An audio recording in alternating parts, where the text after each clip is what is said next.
Kia ora and welcome to Sweet As, the Diabetes Podcast. This podcast is for people living with all forms of diabetes, including whānau and those around them. It's a place for real stories, clear information and practical insights to help you live well and feel part of a community. Every fortnight we'll be chatting with people with diabetes and experts in the field, discussing the highs and the lows and cutting through stigma and misinformation.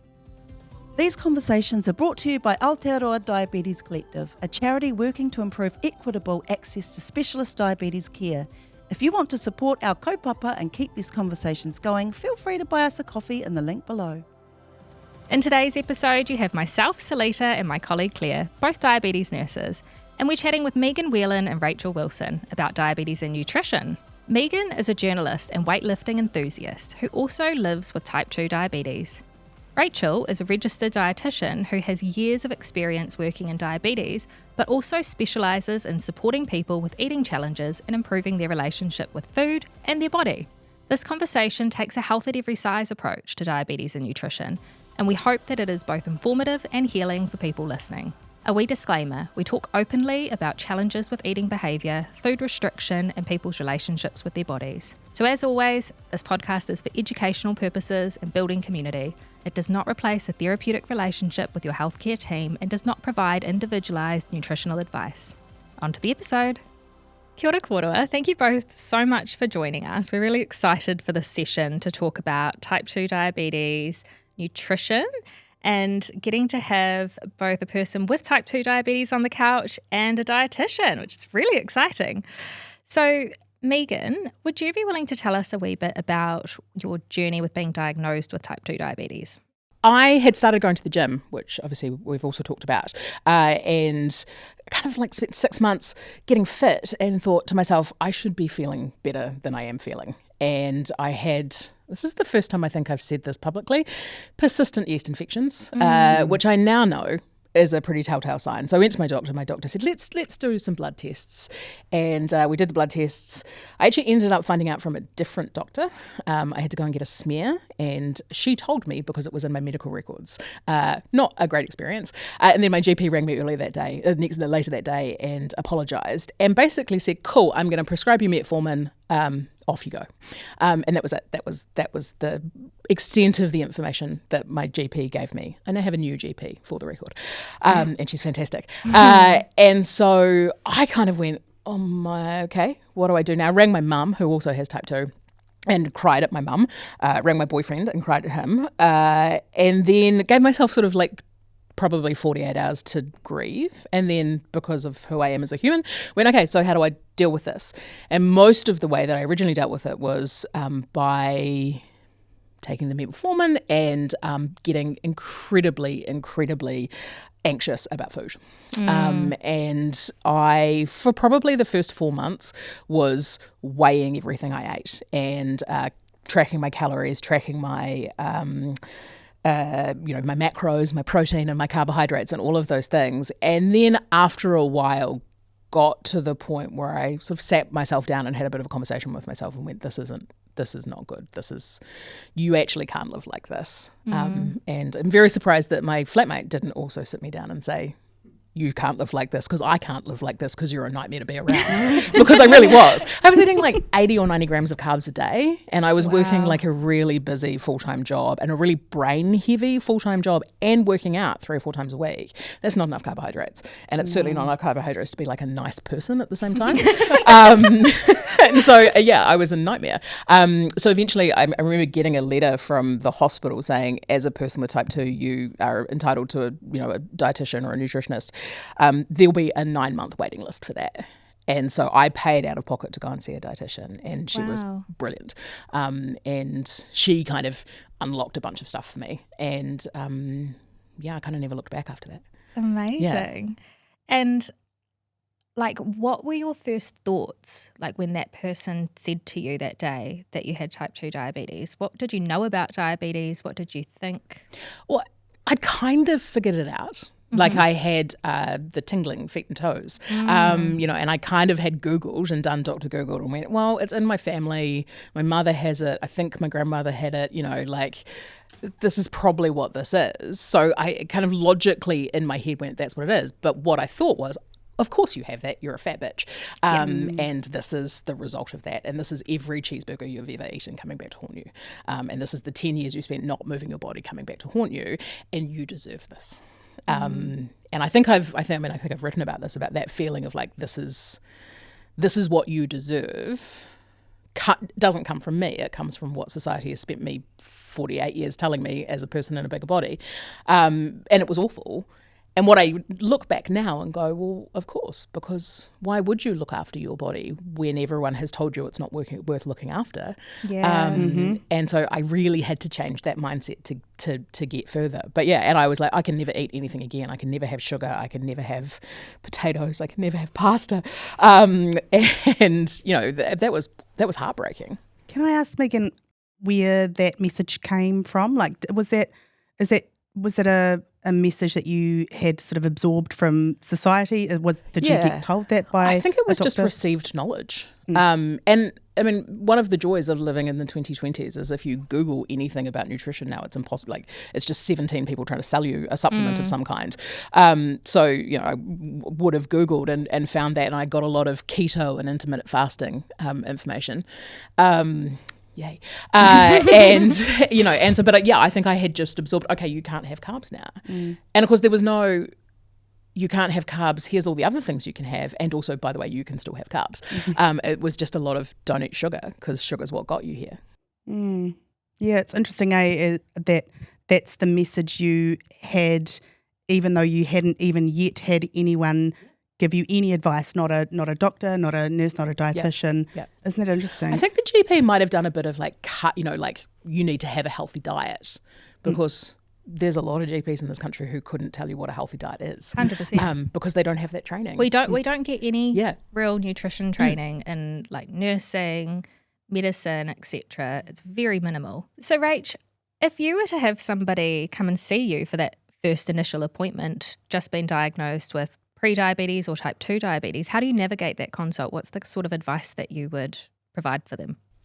I suppose first and foremost, I'd want to understand what they understand about diabetes, because I think initially when you receive that diagnosis, your brain can sometimes switch off. So you might be hearing it from a GP, but you don't get a chance to ask the questions that you actually want to ask. And I think as a dietitian, I'm really privileged that usually I have an hour with somebody, and so I can really unpack what they understand about diabetes. And the important thing is looking at where they're coming from. I don't go in there with any judgment or any ideas or any goal as to what I want to get out of it. I'm really looking at where is that person at? What do they want for themselves? What do they understand? And kind of take it from there. And I see my role as walking alongside somebody rather than kind of telling them what to do. Often we see people who've sort of been told to follow a diet, and Megan, for example, sort of was told by society to follow a restricted carb diet. What happens when people do that, when they follow a restricted diet, in your opinion? I think what Megan has experienced is really common. Like, I think there's so much diet culture noise out there, and it's very much connected with diabetes and restricting carbs. It's almost like a given that people feel that. But what we understand is that when we restrict something, our body drives us to want it more. One of the analogies I like to use is during COVID, how we ran out of toilet paper. And like, we were not at risk of running out of toilet paper in this country, but it was just that idea of a perceived shortage caused people to want it more. And you can restrict carbohydrates for a little while. It might make you a bit of a grumpy person, makes life really, really dull, and you're missing out on a lot of the joy of food, but it's not sustainable long-term for the majority of people. And it's that kind of perceived shortage drives us to want to eat more of it. And often what we find is that people then end up binging on carbs when they suddenly get access to it, because their body's like, finally, you're letting me have some of this. So yeah, it's something that when I talk about diet and diabetes, there's no specific diet for people with diabetes. It's the exact same way that everybody should be eating. What is that? Great question. Yeah.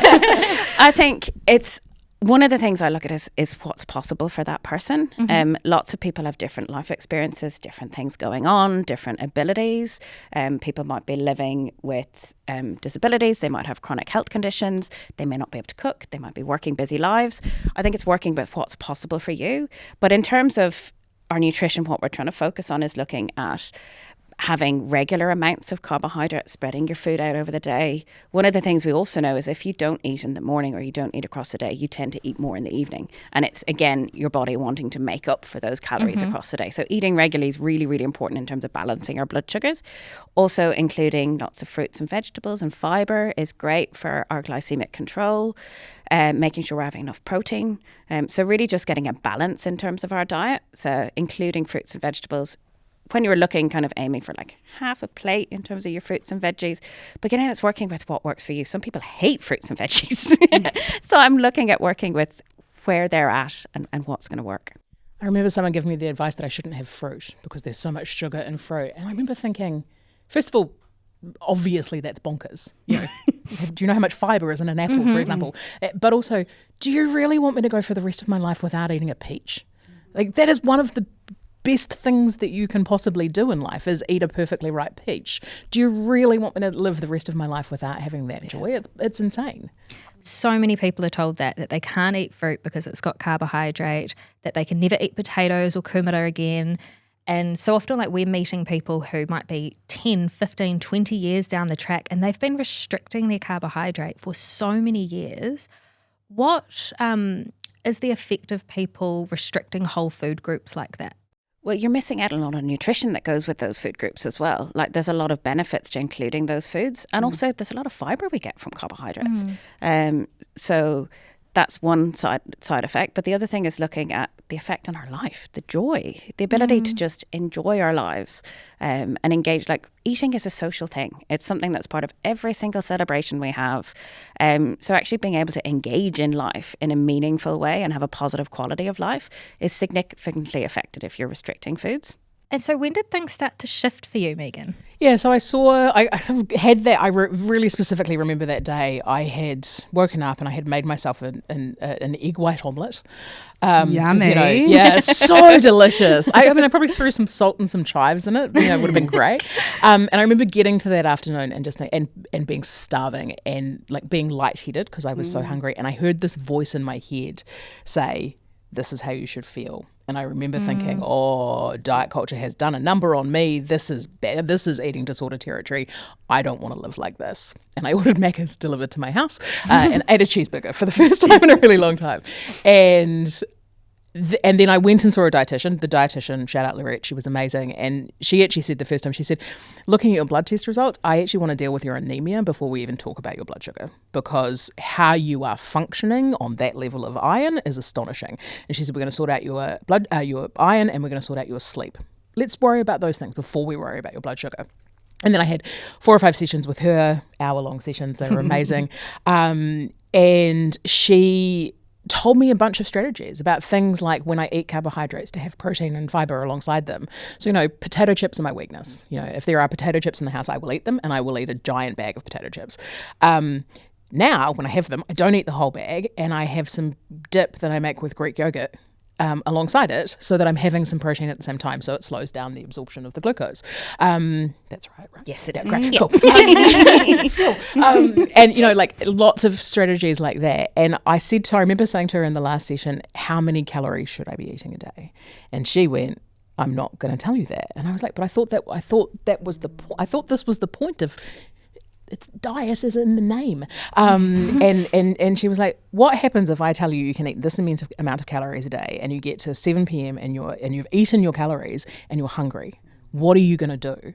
And I went, oh. So it's not about like the calories or the counts. It's about how I feel in my body. That's weird. And I wasn't used to listening to my body. And so now I listen to my body. I eat when I'm hungry, and I try and space it out through all the days and all of those things. But like, I'm so much more connected. You know, do I wish I had not got type 2 diabetes? Yes, probably. But because of it, I have a significantly better relationship with my body than I ever have for my entire life. And so, that's emotional. And so it's, you know, it's not about just the eating. You know, old Megan would look at those jelly beans on the table and go, how many of those can I shovel in my mouth? And I don't want a jelly bean right now. They're really old. Don't eat them. Okay, cool. But if I was going to go and work out, I might eat 5 of the jelly beans because I would need the carbohydrates to fuel my workout. And so like I understand how my body works so much better now. And that's kind of what changed. Yeah. It's like that permission to eat, eh? Yeah. And not spending, I'm a woman who has grown up through the 80s and 90s and, what was it? Nothing tastes as good as skinny feels and all of those messages. And I spent my life doing yo-yo dieting. And now I understand the impact that that's had on my body. And I don't ever want to live like that. I don't want anyone to have to live like that. It's horrific. That sounds so freeing too. Yeah. And like, I remember seeing probably an Instagram post about how many decisions diabetics need to make in every single day. And so much of that is around food. And I remember thinking, I don't do that because I don't think about it like that. What is the thing that I need to do to fuel my body and also my brain and my emotions? Some days I want to eat the donut because I'm having feelings or, it's 3 days before my period and I need to emotionally eat. And like, I'm not going to binge in the way I used to, but I'm going to let myself have the donut because my feelings want the donut, and that's actually okay.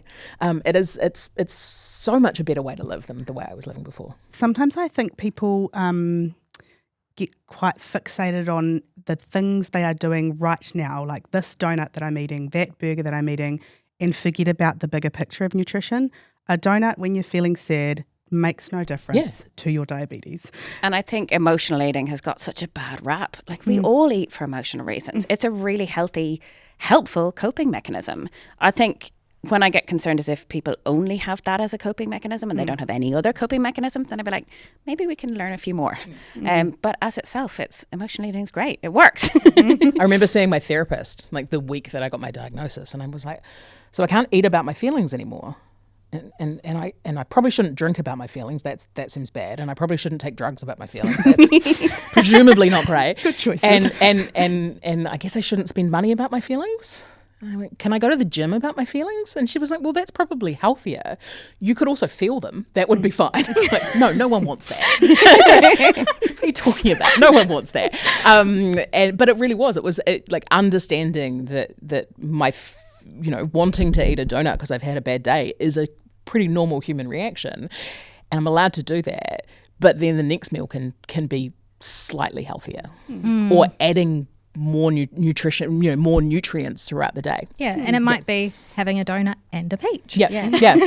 And usually what I talk to people about is it's understanding how you're feeling. It's that tuning in. And I think when people have been in a larger body and disconnected from their feelings in their bodies for so long, they can't connect with that. We know that through restriction, our body doesn't give us those hunger signals anymore. And then if we end up eating more than what our body's hungry for, we lose that sense of fullness. So it can be really hard to regain, what do I actually feel like? What do I want to eat? So it's thinking about, how do I feel? Am I hungry? Am I not hungry? How much would feel good? Do I need something with a bit more protein to fill me up because I'm actually really hungry? Or do I just want the donut? And all of those are valid options. None of this, what am I allowed to eat sort of business, eh? So, Megan, you've been quite clear around now your goal is not around intentional weight loss. How did that come to be from when you were first diagnosed and coming from that diet culture background? I think I spent a lot of time on the internet in the 2010s and a lot of time on like feminist blogs and health at every size and fat acceptance and all of that stuff. And I'd spent so much of my life wishing I could be in a smaller body and then working incredibly hard to stop that, to accept my body the way that it was. And then I got the diagnosis and I went, okay, well now I have to be in a smaller body for my health. And then it turns out I didn't have to be in a smaller body. I had to be in a slightly different body. This body is very different than it was 6 years ago. It weighs the same or virtually the same. And so I think a lot of the messaging I got when I would go to doctors and when I would talk to people was just the assumption that you wanted to lose weight. And I was like, I don't want to change my body. I like my body the way that it is. I have accepted my body the way that it is. I would like to live longer. I would like to move better. I would like to feel better moving through the world. I want to be able to do those things. How it looks and how it looks to you as a person judging me is not the interesting thing to me. And so, I mean, that was really hard. I'm making it sound a lot easier than it was. It was a lot of therapy. And so now when I go to a new doctor or a new medical professional or a new gym or a new whatever, it's the first thing I say, so that the assumption isn't that I want to lose weight. You know, I've told the story before. I went to a GP, this would be, 15 years ago, and I had a throat infection. And I had a throat infection because I had burnt my throat on a sausage on New Year's Eve. Very long story. We call it the sausage-related throat infection. And I went to the doctor, and they were very concerned about the infection, and concerned enough that they gave me an injection of antibiotics on the spot and then prescribed me antibiotics. And then she sat me down and said, "Now, should we talk about your weight?" And I remember just thinking, I didn't trip and choke on a sausage because I'm fat. Like, I was drunk. I wasn't fat. That's not what, and I just remember thinking, how is this relevant to the healthcare that you're trying to give me? And so now it's probably just a defensive mechanism for mine, but I'm not interested in weight loss. And I think also, really important point, when we talk about weight loss, we mean fat loss. Yeah. Because I know so much more about bodies now than I used to know. And if we talk about weight loss at any cost, we're sacrificing muscle and bone density, and that's bad for our lives going forward. Rach, how have things changed for you as a healthcare professional? Because I know so often we are told, even as healthcare professionals, that the mainstay of diabetes management is weight loss, especially in that early stage. How do you feel about that, and kind of what is your approach? Do you think that every person with type 2 diabetes should try to lose some weight? What's your feelings around that? I think over my career, I've shifted in terms that I've learned an awful lot more. I think baby dietitian me would have thought, yes, everybody should be losing weight. However, as I've learned and looked at my own relationship with food and my body, and realised and done much more research and done training, I've realised that weight loss is not achievable for the majority of people. People can lose weight in the short term, but actually maintaining weight loss is really, really hard. And it comes at a cost. It comes at a cost of life, of quality of life, of health.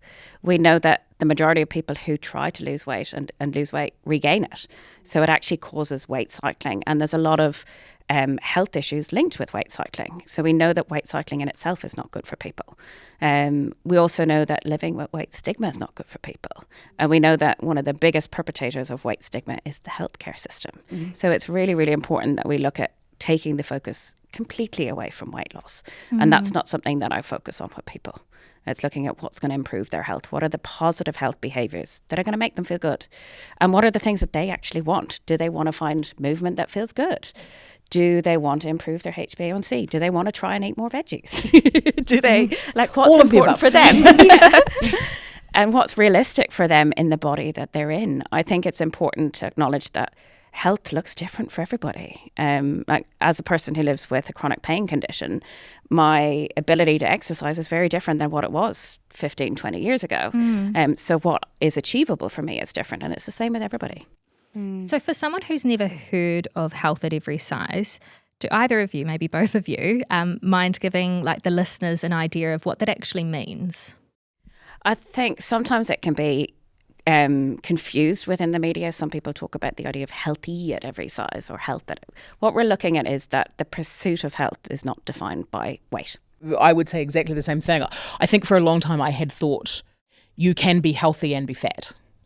Which is true, but that's not what it means. It is whatever size you are, what other things you can do to live a slightly more healthy life, to live a life that looks like health for you. As Rachel says, health looks different for everyone. I kind of think too, we see a lot of people with diabetes who've been told to lose weight, and I think that often that's quite an unrealistic goal for a lot of people. And even if it is a realistic goal, it's a goal that takes time. No one loses weight overnight. But I also think there are many things people can do today that can improve their diabetes, irrespective of weight loss. And I wondered if you could talk to that, the various things that people could do today to improve their diabetes. I think one of the biggest things is eating regularly, making sure you're fueling your body enough and regularly. like Megan was saying, having those balanced meals, like actually including some protein, including some fat, including some veggies. And it doesn't need to be expensive. I think people look like, oh, I need to go out and buy all this organic, fresh veggies. Keto bread. Yeah. include some like tinned veggies, some frozen veggies. Work with what's possible.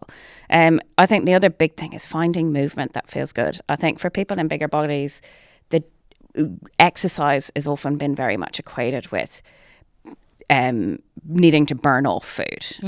It's punishment. Yeah, it's punishment for what you've eaten. Whereas actually we want to look at what feels good in your body. What movement feels good? Is that dancing? Is that doing chair yoga? Is it actually going to the gym? Is it going for a walk? It's like, what's possible for you? I think the couple of things that were really important for me, what can you add to your plate? Yes. So if you are, if you're going to have fish and chips, could you put a piece of broccoli or an apple or something there that is making that slightly more nutritious for you? And just that changed everything for me. That was amazing, because it wasn't, you can't have these things. It was, you can have these things, but what else can you have? How can you make that? Movement. That changed everything for me. So finding a way to feel good in my body. But I think also emotionally, if you are a woman in particular, but I think if you are anyone who has lived in a bigger body, possibly anyone at all now, we are so disconnected from our bodies now. We live from here up. And I got to 40, however many years old, and I didn't want to know what was happening to my body. And looking back, I'm heartbroken for that version of myself, because I missed out on so many years of doing things because I didn't trust my body to be able to do things and to kind of be there for me. And so healing that relationship, and it might take some therapy, but healing that relationship with your body, because you're never going to look after something that you don't care about. Yeah. No one's ever going to do that. No, you're not going to live a healthy life, however that looks, if it's not something you care about. And so finding a way to kind of heal that relationship with your body, that was amazing for me. That's I make it sound so easy. No, that's such a huge thing. It's a common thing that I come back to. I always say it's really hard to take care of something you hate. And it's one of the things that I work with people an awful lot is around self-compassion and also just empathy for ourselves. I use that all the time. Would you tell a person that didn't have diabetes or a person that was skinny that they couldn't eat that? Yeah. Like, no, you would not. Yeah. And I mean, I have a memory of a woman stopping me and my cousin on the beach, and we both had ice creams, and she stood in front of me. My cousin was thinner than me, and she stopped in front of me and said, "Do you really need that?" And I would have been 7. And now I know what I would say to that woman if I could, but I've held on to that for 40 years. Yeah. And it's the voice that I heard in the back of my head for a long time, every time I had ice cream. We're so mean about things like that. And we're so conditioned. I think society is so conditioned to judge people in larger bodies and make assumptions about people in larger bodies, about what they eat, about how they exercise. And I think going back to that idea is, it's a lot of people I work with have really low sense of self-worth because they've been so conditioned by society to not value themselves. And it's really hard to take care of yourself if you don't put yourself first, if you don't actually take care of your body and value yourself. It's really hard when people get diabetes, and much like you, Megan, the only messages you've ever heard is that you should be smaller, you should exercise more, you should eat less. But actually, diabetes is so much more complicated than that. And there are so many things other than that people can do. What I learned from your podcast, if one of your parents has diabetes, you've got a 50-50 chance. I didn't know that. My mum has diabetes. Exactly. It's her fault. And I think it's so common that people internalize that it's my fault. It's the first thing that people think about. I did this to myself because that's what society has conditioned us to, and it's just not true. But if your family has asthma and eczema, and you're just like, oh yeah, that runs in my family. Like, we don't walk around going, oh my God, I did this to myself. You can never wear moisturizer again, or, whatever. It's really, really sad that happens for diabetes where it doesn't happen for other health conditions. And so many people that I work with can pinpoint those stories, those memories of when they were younger of, you can't eat this, or you shouldn't be eating that. Are you sure you look like you've had enough? Have you had enough to eat already? And that becomes the inner voice that people hear. And so, like, you were already on that kind of journey of healing your relationship with food and your body, and then you got diabetes and it all kind of came back to the surface. And now you're at quite a different place.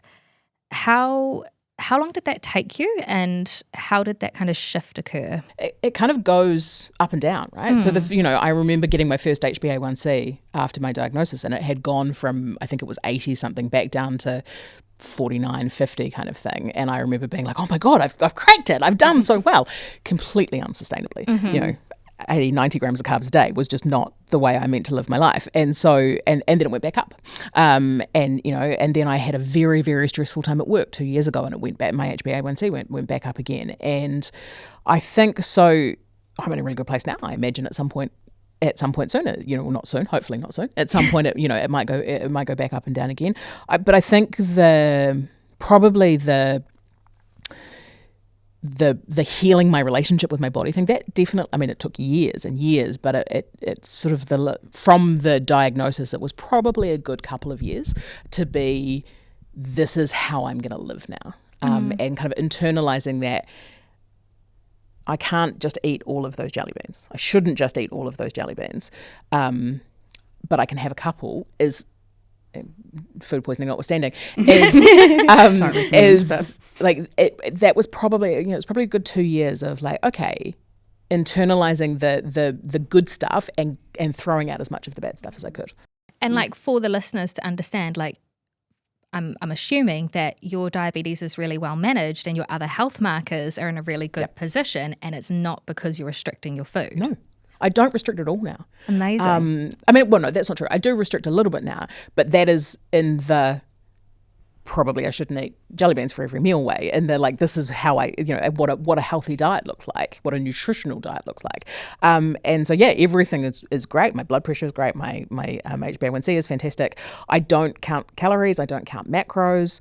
I'm not pursuing weight loss, but I do want to get rid of some fat so that like you can see my biceps better. Yeah. Like, I worked real hard for them, and I want you to be able to see them. And so, so I try and eat a good amount of protein. I'm trying to prioritize fiber. Because I probably haven't been as good at fiber as I could be. But I went to Rome last year, and I had pasta at every single meal. Love it. It was as you incredible. should. And I was thinking about this coming here this morning, thinking, imagine if I had missed out on that. Imagine if I had missed out on sitting at a restaurant overlooking the Pantheon in Rome and didn't eat carbonara.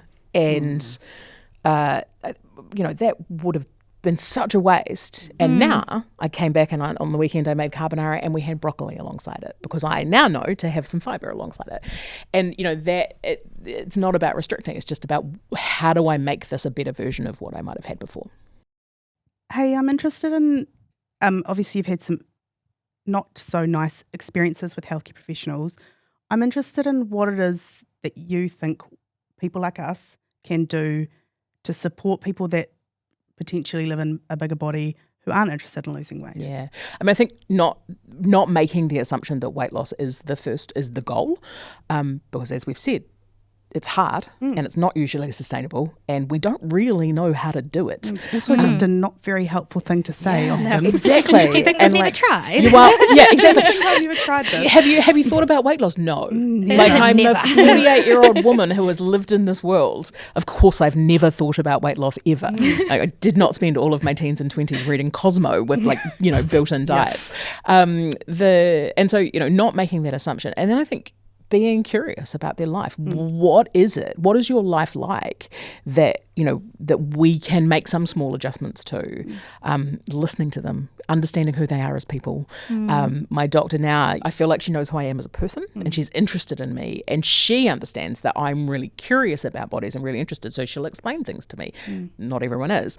I think just kind of like, it feels really simple, but kind of fundamental respect, which I feel like I haven't been shown by the medical system for a lot of my life. Yeah. You have a lot of knowledge around food, and like, we've thrown out some words like fiber and protein. And did you know all of that about food before? And would maybe both of you be able to complement each other in explaining to the listeners, what is protein, what is fiber, what foods contain those things?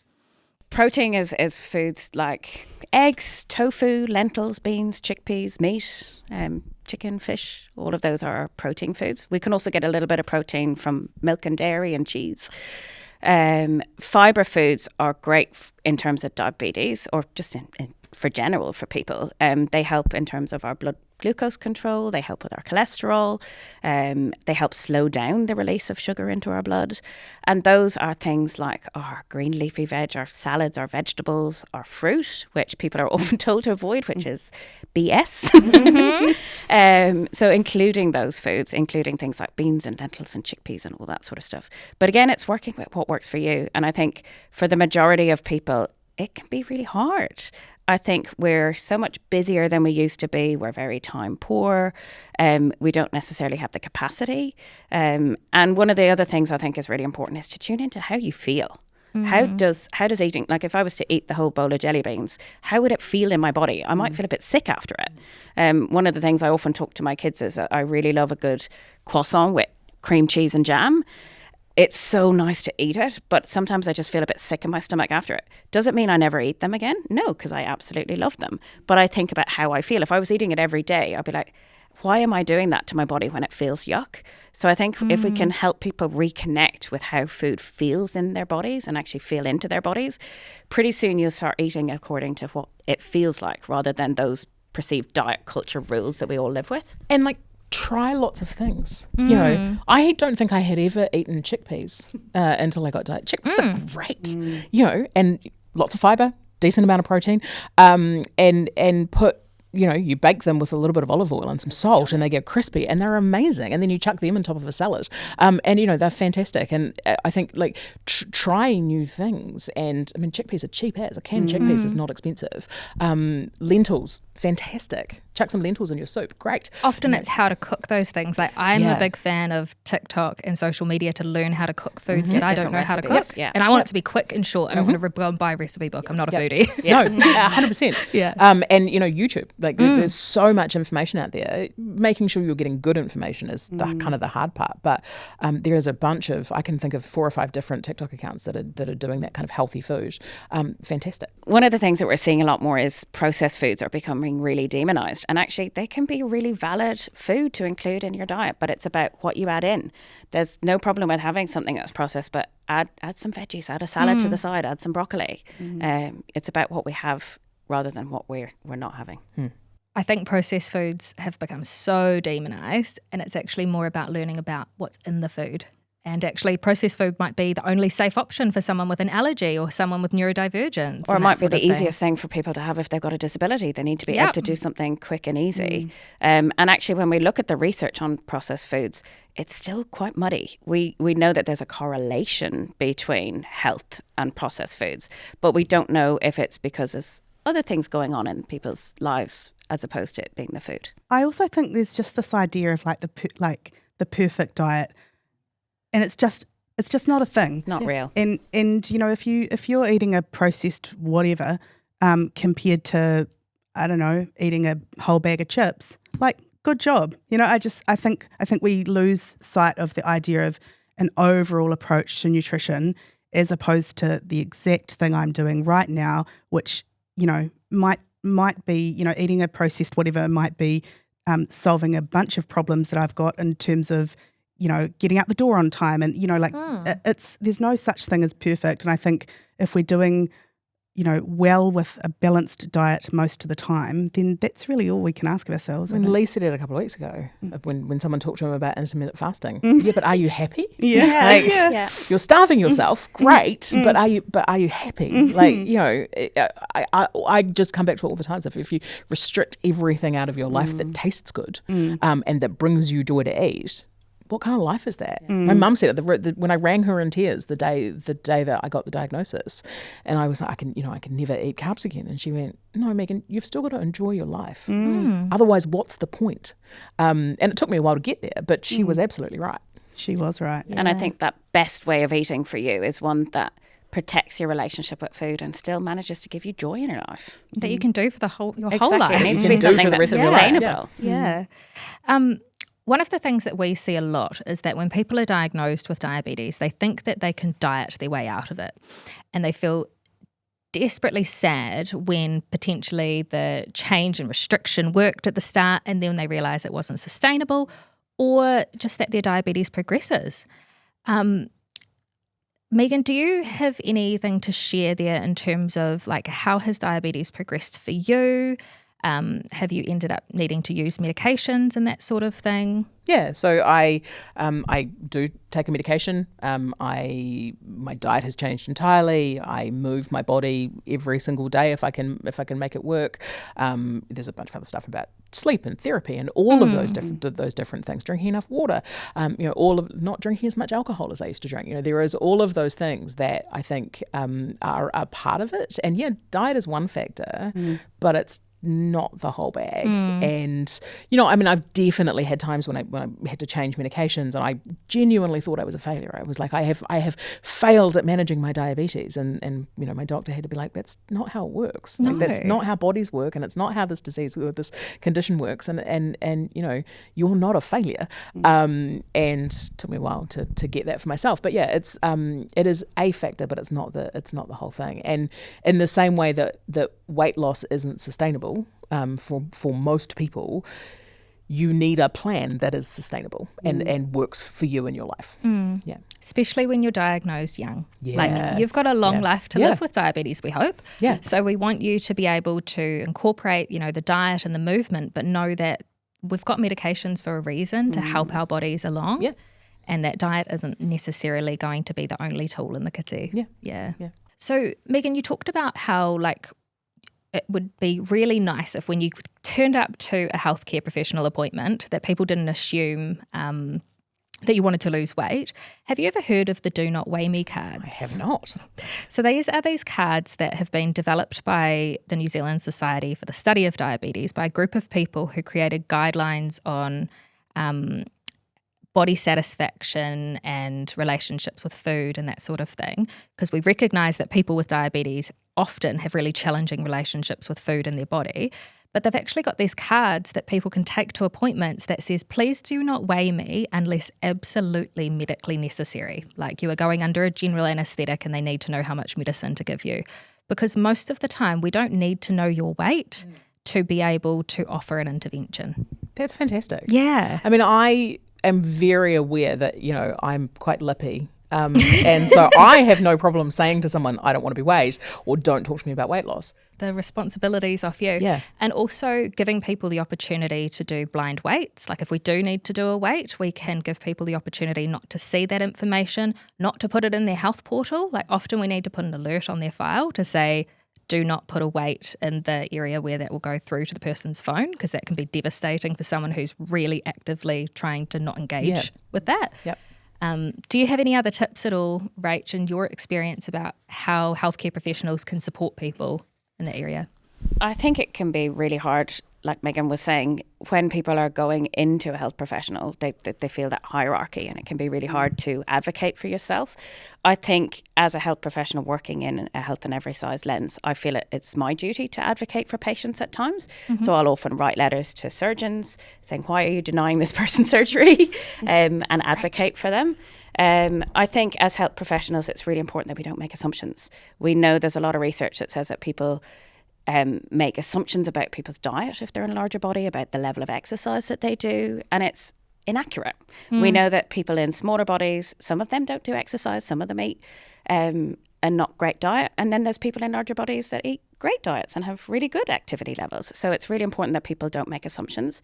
I think one of the other things as a health professional is really important to look at language and how we talk about bigger bodies. We know that for a lot of people, the word obesity can be quite stigmatizing, and it makes a judgment on somebody's body, pathologizes somebody's body. So I think it's important to use appropriate language and to be mindful of the language that we use, and talk to the person about whether, again, like take weight off the table. I think if you're a health professional and you've got a patient in front of you, think, how would I approach if this person was not in a larger body, and give that advice, because that's the advice that the person needs. Because the number on the scale doesn't mean much. No, it doesn't tell us anything. Now I'm having just a revelation like that. It's a very poor indicator of health. It doesn't tell us anything about that person's body, about their health behaviours, about how much exercise they do, what their blood pressure is, what their HbA1c is. It tells us nothing. And it's a very poor marker of health. It's become very much, because of diet culture, convoluted and connected with health, but it's not. But it doesn't mean anything. Yeah. It doesn't mean anything. Love that. So, final word of wisdom. If someone has just received that phone call, been told that they've got diabetes, Or having a spear and or they're looking at their pantry going, oh my God, I can't eat any of this ever again. What would be your words of wisdom to them, Megan? I think, I'm sorry, this is going to be hard. And you're going to spend some time having some long dark nights of the soul in the next little while. It's going to get easier. Be curious, be interested, give yourself some grace, give yourself some patience and some love. Talk to yourself the way you would want your friends to talk to you, and listen to your body. Your body will tell you what it needs if you learn to listen to it. And the more you can do that, and the more you can kind of connect with what is from your shoulders down, the better it's going to get. I love that. Do you have anything to add, Rach? I think one of the big things is that it's not your fault. And it's not your fault if you want your body to be smaller. I think that with the noise from GLP-1s, it is getting louder and louder and louder. The message that in order to be of worth and of value, we need to shrink ourselves. And the problem's not your body. The problem is society. And we need to call out diet culture where we can. And again, it's a hard journey. Coming to that place of body acceptance. I don't like the word body positivity, because you're not always going to love your body. No. But it's about being kind to our bodies, learning to listen to our bodies, and being compassionate to our bodies. Yeah, talking like we would to a friend. So learning that and getting some support if you need to, because it's a tough journey to go through, but it can be very rewarding coming out the other side. Yeah.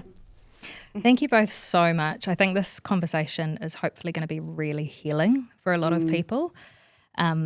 And it might be something that is hard to listen to initially. It might be something that people need to come back to if they're having a lot of those really initial raw feelings. But thank you both so much for lending your expertise to this topic. Thank you. Thank you. amazing. Thanks, guys. This podcast is brought to you by Aotearoa Diabetes Collective, a charity working to improve equitable access to specialist diabetes care. If anything we've discussed has raised questions about your health, please reach out to your GP or diabetes team. We will add some resources in the show notes below. And if you enjoyed this kōrero, please like, share, follow and subscribe. And if you want to support our kaupapa and keep these conversations going, you can buy us a coffee through the link in the show notes. Until next time, Ka kite anō. ka kite anō.